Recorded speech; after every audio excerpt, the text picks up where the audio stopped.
نيسان ماجنايت العربية اللي عاملة دوشة وضجة محترمة جدا اليومين دول، وفي نفس الوقت عاملة رعب وقلق لبعض الناس في التعليقات بسبب كلمة واحدة بس، وهي ان الموتور 3 سلندر 1000 سي سي تيربو مع فتيس سي في تي. هل العربية دي فعلا لقطة واقتصادية وتستاهل كل قرش يدفع فيها، ولا المنظومة دي هتدبسك في مشاكل؟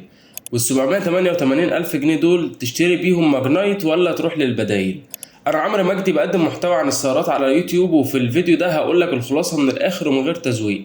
الماجنايت دي مناسبة لمين بالظبط، ومين اللي المفروض يهرب منها فورا؟ هات مشروبك المفضل وتعالى لي واعمل لايك واشترك في القناة لو اول مرة تشوفنا، ويلا بينا نبدأ الفيديو.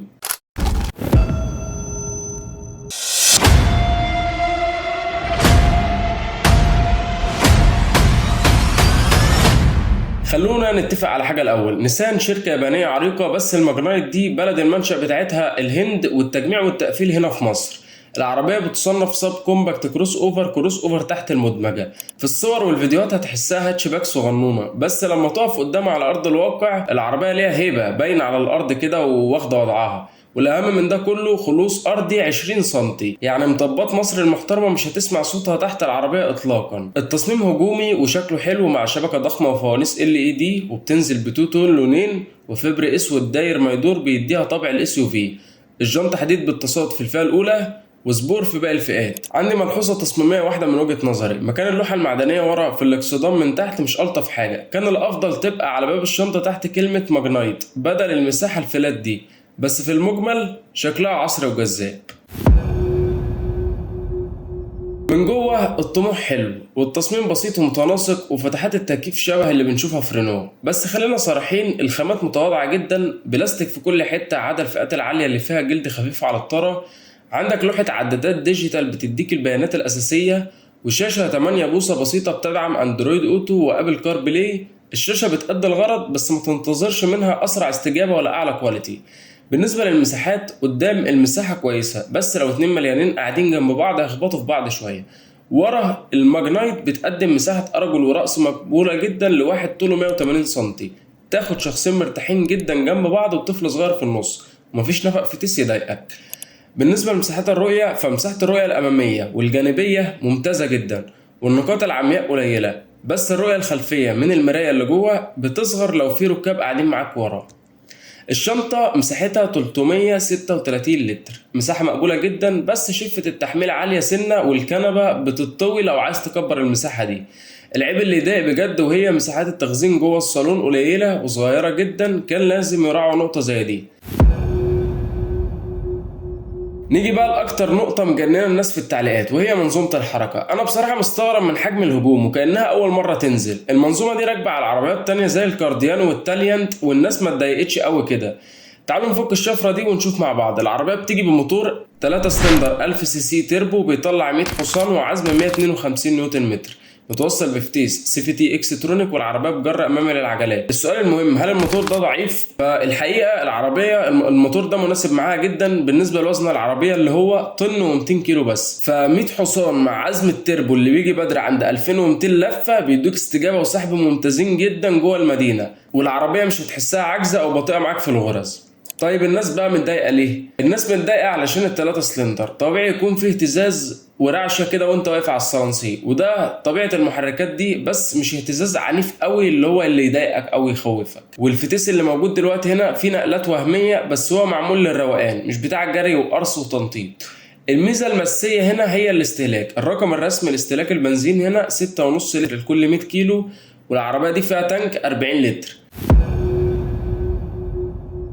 بالنسبة للراحة والثبات، تعليق العربية مريح وبمتص المطبات والنقر بشكل مقبول، بس هتحس بدبدبة بسيطة لأن العفشة مايلة للنشوفية سنة علشان تعوض ارتفاع العربية اللي هو 20 سم زي ما قلنا. والكراسي هنا مش قطرة ولا أريح حاجة برضو. الثبات لحد سرعة 100 العربية زي الفل، وفي الخطوط المستقيمة تمام، ولكن أكتر من كده أو في المناورات السريعة منصحكش تعمل كده. العربية عالية وزنها خفيف فتخاف تقرص عليها. العزل الصوتي متواضع، عزل صوت الهواء لحد 80، كتمه كويس مقبول، بس صوت الموتور والتفاعل الارضي مسموعين جوه بشكل ملحوظ. بس عايز افكرك تاني، انت بتشتري عربيه بتبدا من 788 الف، فده الطبيعي في الفئه دي. تكييف العربيه ممتاز وقوي كعاده عربيات نيسان.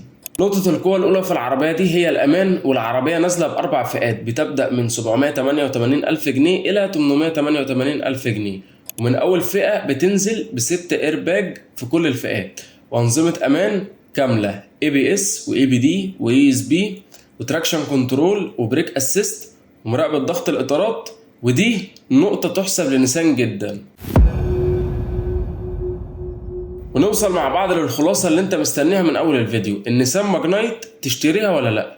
الماجنايت ممتازة ومناسبة جدا للبنات والشباب. العربية الوانها وشكلها العصري وارتفاعها عن الارض هيخليها سهلة وعملية جدا معاهم. اصحاب المشاوير الطويلة اللي بيمشوا في اليوم من 100 ل 150 كيلومتر جوه البلد، الماجنايت هتجيب تمنها في توفير البنزين وقطع غيارها المتوفرة علشان التجميع المحلي. العربية دي مناسبة جدا لشخص تحركاته جوه البلد كتيرة، والعربية كمان مناسبة جدا لأي حد بيدور على عربية أمانها عالي واستهلاكها اقتصادي للمدينة.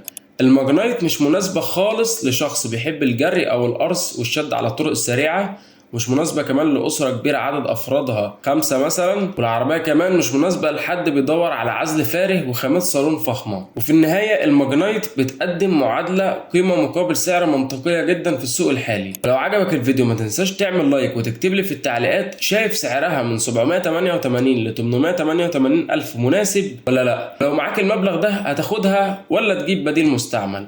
في النهاية أنا اديتك رأيي عن العربية، والقرار الأول والأخير يرجع ليك ولأولوياتك. وفي الختام لو الفيديو عجبكم واستفدتم منه ما تنسوش تدعمونا من خلال ميزة السوبر ثانكس اللي موجودة علشان نقدر نطور المحتوى ونستمر، واشتركوا في القناة واعملوا لايك جميل للفيديو، وسيبوا لنا تحت في التعليقات رأيكم في العربية وهل شايفينها تستاهل السعر ده ولا لا. وما تنساش قبل ما تقفل تاخد لك لفة كده وتتفرج على العربيات المنافسة ليها، هتلاقيني مراجعهم كلهم هنا على القناة برضو.